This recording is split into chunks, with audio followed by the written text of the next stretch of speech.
الحمد للہ نحمده ونستعینه ونستغفره ونؤمن به ونتوکل علیہ ونعوذ باللہ من شرور انفسنا ومن سیئات اعمالنا من يهده اللہ فلا مضل له ومن يضلله فلا هادی له واشهد ان لا الہ الا اللہ وحدہ لا شریک له واشهد ان سیدنا ومولانا محمدا عبدہ ورسولہ اما بعد فاعوذ باللہ من الشیطان الرجیم بسم اللہ الرحمن الرحیم سبحان الذی اسری بعبدہ لیلا من المسجد الحرام الى المسجد الاقصی الذی بارکنا حولہ لنریہ من آیاتنا انہ هو السمیع البصیر۔ صدق اللہ العظیم۔ شروع اللہ کے نام سے کہ جو بڑا مہربان نہایت رحم فرمانے والا ہے۔ بڑی بابرکت ہے وہ ذات کہ جو لے گئی اپنے بندے کو راتوں رات مسجد حرام سے مسجد اقصی تک، جس کے ماحول کو ہم نے بابرکت بنایا،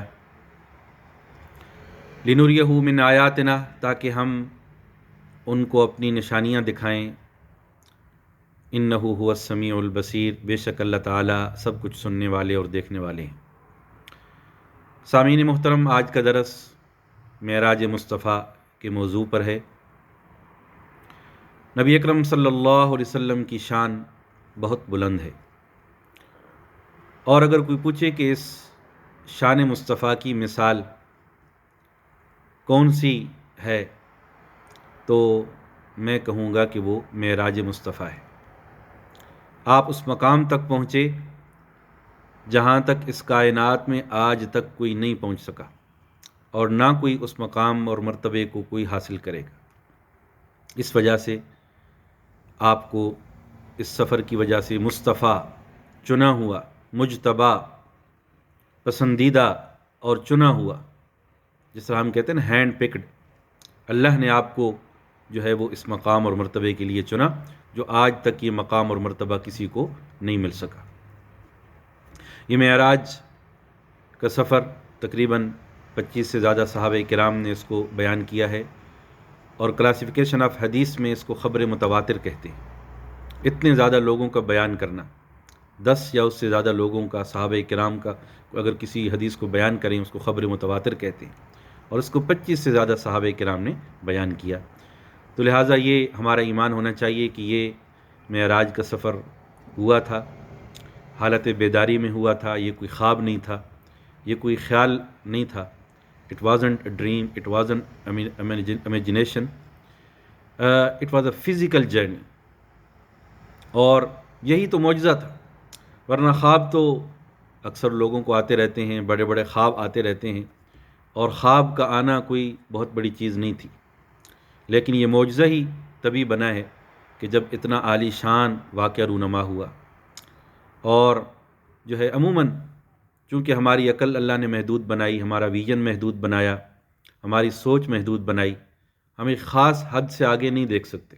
اللہ نے چاہے بالکل پلین فیلڈ ہو تو ہماری نظر محدود ہے، اس سے آگے ہماری نظر نہیں دیکھ سکتی۔ چاہے جتنا بھی جو ہے سماعت انسان کی ٹھیک ہو، لیکن ایک خاص حد سے آگے آدمی نہیں سن سکتا، چاہے اونچی آواز ہو چاہے ہلکی آواز ہو۔ ہلکی ہونے کی بھی ایک حد ہے اور زیادہ اونچی آواز کی بھی حد ہے۔ ہمارے جو ہے سماعت اس کی بھی حد مقرر ہے، ہماری بصارت اس کی بھی حد مقرر ہے، اور ہمارے ذہن، مائنڈ، وہ بھی لیمیٹڈ ہے۔ تو جو چیز ہماری سوچ میں بعض دفعہ نہیں آتی ہم اس کا انکار کر بیٹھتے ہیں۔ تو ہمیں جب اللہ پر ہم ایمان رکھتے ہیں تو ہمیں یہ ایمان رکھنا چاہیے کہ ان اللہ علی کل شیء قدیر، اللہ تعالیٰ ہر چیز پر قادر ہے۔ اور بعض دفعہ سائنس خود جو ہے ان چیزوں کو ثابت کر رہی ہے جن کو آج سے 200 سال پہلے، 100 سال پہلے، 1000 سال پہلے لوگ جو ہے وہ ان کو ناممکن سمجھتے تھے۔ آج سے 100-150 سال پہلے اگر کوئی کہے کہ میں اسلام آباد سے لندن 8 گھنٹے میں پہنچا ہوں تو لوگ اسے پاگل سمجھتے کہ یہ تو ممکن ہی نہیں۔ لیکن اب ہم روز دیکھتے ہیں کہ جو ہے دنیا کے ایک کونے سے لے کے دوسرے کونے تک لوگ گھنٹوں میں جو ہے وہ پہنچ رہے ہیں۔ تو ہمارا اللہ پر ایمان ہونا چاہیے، اور کہ اللہ تعالیٰ ہر چیز پر قادر ہیں، اور جو چیز ماشاء اللہ کان وما لم یشاء لم یکن، جو کچھ اللہ تعالیٰ چاہتے ہیں وہ ہوتا ہے، اور جو کچھ اللہ تعالیٰ نہیں چاہتے وہ نہیں ہوتا۔ تو یہ بحیثیت مسلمان ہمارا اسی پر ایمان ہونا چاہیے۔ تو یہ ایک ایکسکلوسیو جرنی تھا، معراج کا سفر، جس کا بیک گراؤنڈ وہ بھی بڑا اہم ہے کہ وہ سال کہ جس کے اندر نبی اکرم صلی اللہ علیہ وسلم کو اپنے پیاروں کی جدائی برداشت کرنا پڑی، اس کو ایئر آف سارو کہتے ہیں، عام الحزن۔ آپ کی وفادار بیوی ام المومنین خدیجہ رضی اللہ تعالی عنہ، جنہوں نے ہر مشکل وقت میں آپ کا ساتھ دیا، سب سے پہلے آپ پر ایمان لائیں اور پھر آپ کو ہمیشہ تسلی دیتی رہیں، تو ان کا انتقال جو ہے وہ اس سال ہوا تھا۔ نبی اکرم صلی اللہ علیہ وسلم خود ان کے بارے میں فرماتے ہیں آمنتنی حین کفرنی الناس، کہ وہ اس وقت مجھ پر ایمان لائیں جب لوگ میرا کفر کر رہے تھے، اس وقت انہوں نے مجھے دیا جب لوگ مجھے محروم کر رہے تھے، اور ان کے ذریعے اللہ نے مجھے اولاد عطا فرمائی۔ تو یہ اتنا قدر، یعنی مرنے کے بعد بھی، دنیا سے جانے کے بعد بھی جو ہے وہ اتنی جو ہے وہ اچھے الفاظ کے اندر ان کا تذکرہ فرمایا۔ اور دوسرے آپ کے چچا جو آپ کا سہارا تھے، مشکل وقت میں آپ کو دفاع کیا، ان کا انتقال ہو چکا تھا۔ پھر تیسری مایوس کن چیز کہ طائف کا سفر، طائف کا مایوس کن سفر، جہاں سے آپ کو جو ہے وہ بہت مایوسی ہوئی اس وقت۔ پھر اہل مکہ کی پابندیاں، آپ نے اللہ رب العالمین سے دعا کی کہ کیا وجہ ہے آپ مجھ سے ناراض ہیں، اور اس دعا کے نتیجے کے اندر اللہ کی رحمت جوش کے اندر آئی، اور آپ کو معراج کا گفٹ دیا گیا، تحفہ دیا گیا۔ اللہ رب العالمین نے آپ کی حوصلہ افزائی کے لیے اپنے پاس آپ کو جو ہے وہ بلایا، اور بلانے کا انداز دیکھیے کہ اس سفر کے لیے سواری آسمان سے بھیجی گئی، 70,000 فرشتے اس سواری کے ساتھ بھیجے گئے۔ فرشتوں کے سردار جبریل امین علیہ السلام کو آپ کے قدموں پر بھیجا گیا، جنت کو آپ کے لیے سنوارا گیا، جہنم کے دروازے بند کیے گئے، قبر کے عذاب کو سسپینڈ کیا گیا، اٹھایا گیا۔ 1,24,000 انبیاء علیہم السلام کو آپ کے استقبال کے لیے بھیجا گیا، اور ان کی امامت کا شرف عطا کیا گیا۔ تبھی آپ اس کے بعد امام الانبیاء بنے، کہ آپ نے تمام انبیاء کی امامت کی، اور پھر پوری امت کے اعمال آپ کے سامنے رکھے گئے، جنت اور جہنم کے مناظر آپ کو دکھانے کا بندوبست کیا گیا۔ اور یہ سفر شروع ہونے سے پہلے فرشتوں نے خصوصی طور پر آپ کو جو ہے آپ کے دل کو زمزم سے دھویا گیا، ایک روحانی آپریشن کیا گیا۔ یہ تین ہوئی ہے، ایک آپ کی پیدائش کے بعد، پھر ایک جو ہے وہ وحی کے آنے سے پہلے، اور پھر یہ معراج سے پہلے، تاکہ آپ وہ جو تجلیات ہیں، وہ جو اس سفر کے اندر جو مشکلات ہیں، ان کو برداشت جو ہے وہ کر سکیں۔ تو پھر جو ہے وہ آپ وہاں تک گئے کہ جہاں پہ جبریل کے پر بھی جو ہے وہ جلتے تھے، اس سے آگے آپ کو جو ہے وہ عرش معلیٰ تک آپ جو ہے وہ گئے، اللہ سے ہم کلامی کا جو ہے وہ شرف جو ہے وہ حاصل ہوا۔ اور اس سے آگے کیا ہوا؟ قرآن تو کہتا ہے لِنُرِيَهُ لَقَدْ رَأَىٰ مِنْ آیَاتِ رَبِّهِ الْكُبْرَىٰ، کہ آپ نے اپنے رب کی بڑی بڑی نشانیاں دیکھی۔ اسی کو شاعر نے بڑے خوبصورت الفاظ کے اندر کہا ہے، بیان عاشق و معشوق رمزیست، کرامن کاتبین خبر نیست۔ اس سے آگے کیا ہوا یہ عاشق اور معشوق ہی جانتے ہیں، یہ ایک راز ہے، اور کرامن کاتبین کو بھی اس کی خبر نہیں۔ شاعر نے کیا خوب کہا ہے کہ ان کی عظمت کی جھلک دیکھ کے معراج کی شب، کب سے جبریل کی خواہش بشر ہو جائے۔ اتنا بڑا مقام اور مرتبہ کہ آپ اس سے پہلے فرشیوں کے نبی تھے، اس سفر کے بعد آپ عرشیوں کے بھی نبی بن گئے، فرشتوں کے بھی نبی بن گئے۔ اور پھر اس سفر کے اندر آپ کو خصوصی تحفے دیے گئے۔ نبی اکرم صلی اللہ علیہ وسلم نے فرمایا اوتیت لیلۃ المعراج ثلاثۃ اشیاء، کہ مجھے معراج کی رات 3 تحفے دیے گئے، 3 چیزیں عطا کی گئیں۔ اوتیت خواتیم سورۃ البقرہ، مجھے سورۃ البقرہ کی آخری آیات دی گئیں، عطا کی گئیں، I have been given the concluding verses of Surah Al-Baqarah.